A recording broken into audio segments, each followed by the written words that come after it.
She moved one hand off her knee and placed it on top of mine, placed her other hand under my leg, and twisted her head sideways to catch me in the corner of her eye. She smirked, and then she pushed down on me firmly.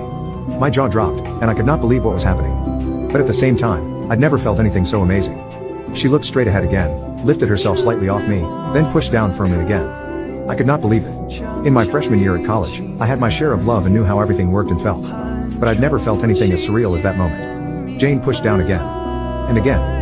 Slowly, discreetly, but very methodically. Even more crazy was that our parents were in the car right in front of us, completely clueless. After about 5 or 6 thrusts down, I knew I was going to finish at any moment. She knew that as well, and was getting excited by it. She lifted herself up a little higher and prepared for one big push down. But in doing so, she pulled herself a little too far up, and my guy slipped out of her. After about 20 seconds of awkward confusion, Jane clenched my hand tight and used her other hand to tuck me back up into her. I could not believe it. This was no longer just an accident. Jane wanted my companionship. And that was all it took. 2 quick pumps and I finished. Jane could feel it too, and she peeped out a little high-pitched "oh." To my horror, both my parents noticed. Thankfully, Jane played it off as if some thought popped into her mind. Less than a minute later, we pulled up to our cabin. I could tell she was still enjoying it. My dad nudged my mom awake and started to get out of the car.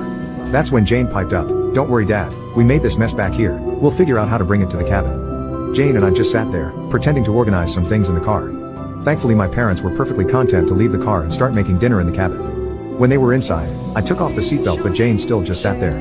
We sat there for a few minutes until she finally started to lift off of me. I thought she was about to get out of the car, until she pushed back down onto my guy even more aggressively than ever before. We finally got out of the car, and I had to use an entire beach towel to clean up the mess made on the car seat.